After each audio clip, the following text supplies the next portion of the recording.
Good morning and welcome to the Monday Morning Marketing Podcast. I'm Esther. And my name's Melanie. And today we're talking about marketing budgets.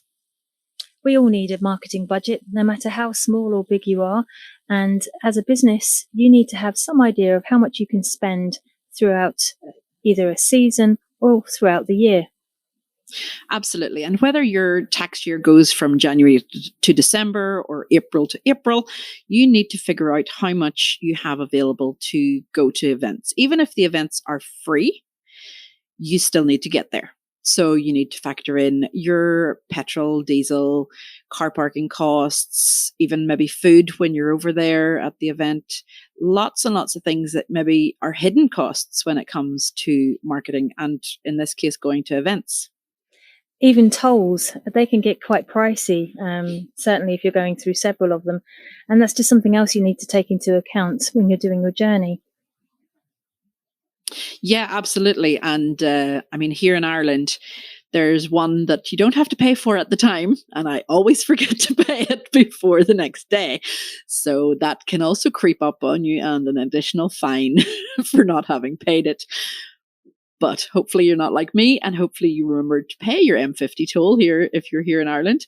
But also, whenever you're going to events and you're using your own transport, you're using your own car or the company car, you have to consider in the cost of the maintenance as well. So any mechanical issues that may arise with your car that you will be using it to take to marketing yourself at events, that has to be included in your marketing budget as well. Marketing budgets don't just cover and encompass events, though. They cover print media, and they also cover even as far as sponsorship. But how to work out how much to spend, that's what we've been asked previously. And very much depends on how much you're going to be putting yourself out there. When you first start, like most businesses, you don't either have much of a budget or you're completely non-existent. And you have to work within your means. But over time, the hope is that you'll develop a certain percentage of your income will be set aside to be a marketing budget, either the same year or even the following year. Yeah, absolutely. And a lot of times when people think of marketing budget, they think of ads, Facebook ads, Google ads, Instagram ads, Twitter ads, LinkedIn ads, insert platform here ads. But it's not just that. It does include that. It includes all the ads that you'll be placing online, but also offline. So if you're doing any ads in print media, so newspaper or on the radio or billboards, sides of the bus, if you're getting big enough to be able to put your name on a bus that's going to be going around Dublin or Belfast or New York or wherever you are in the world, then that has to be included in your marketing budget as well. I mean, the more you grow, the more you may end up spending on your marketing budget.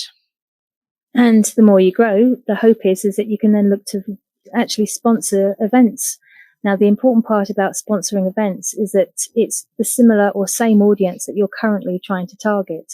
Otherwise, it could mix your message quite a bit. You also need to get analytics and proof of how your sponsorship is going to be used. Over the years, I've made a few mistakes. I've sponsored the wrong type of event, and it happens. You don't know to ask the right questions. But now I go up and directly ask, and a lot of them do it straight for you. But they offer you analytics, good feedback on what's happened previously, what they're hoping to accomplish. Projections is something else that they can give you as well. And if it's a respected member of, like an influencer, like I've used in the past, which would be Tweeting Goddess, it really gives you an idea of what they're capable of and what kind of reach they get. Over the years, I've gone from bronze cover to silver cover, and it's given me back full returns. It's just something you need to look at. Yeah, absolutely. And as Melanie says, don't be going into sponsoring an event that your ideal audience isn't going to be at. Okay, so Melanie and I are both in marketing. We're both in online digital world.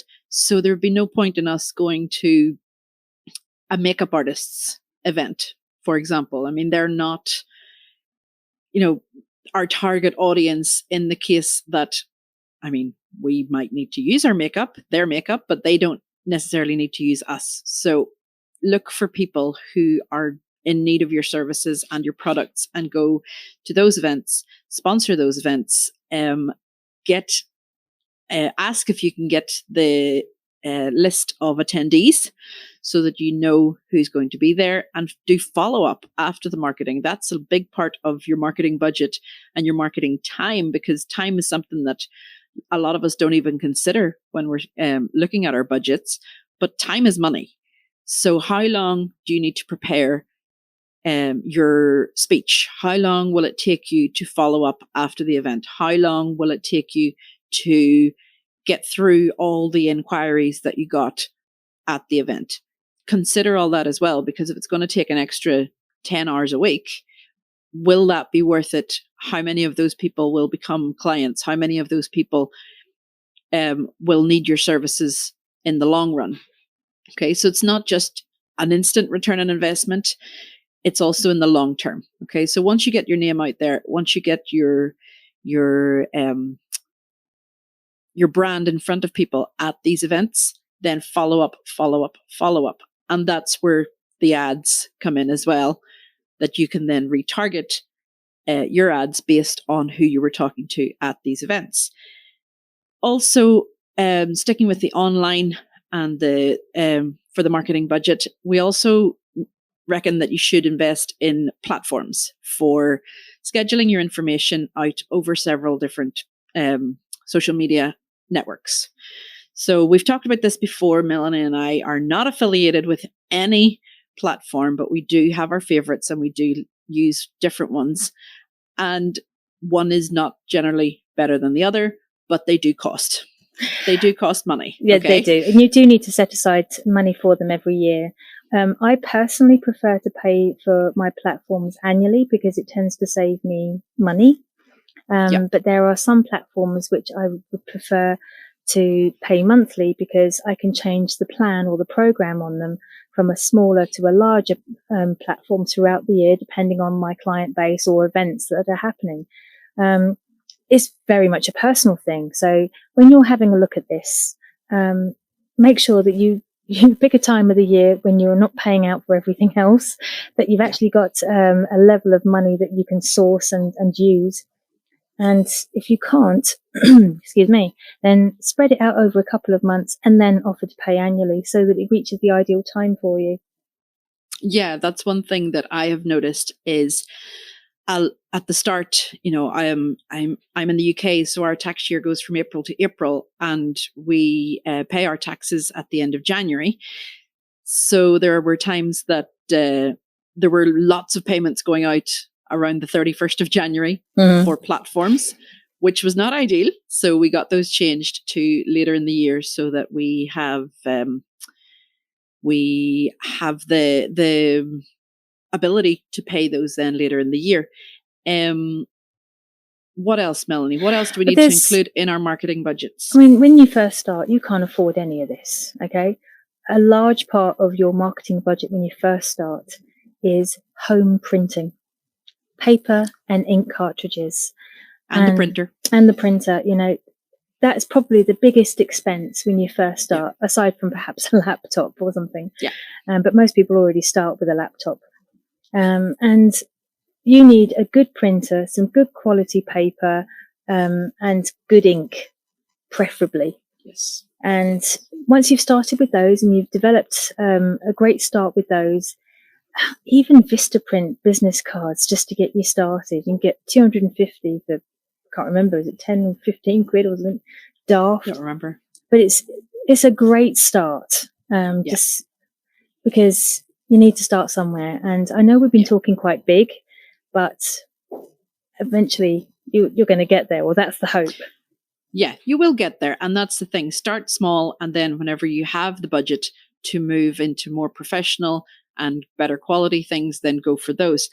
Yes, ink, paper, your printer at home. Don't forget your electricity bills. That will also be included. But whenever you're getting bigger, go for more print material, your flyers, your banners, your stands, all your promotional information should be available to you. There are so many things that we could cover in the marketing budget. Just make sure that you have enough money in the kitty to do what you need to do right now to get your business in front of other people.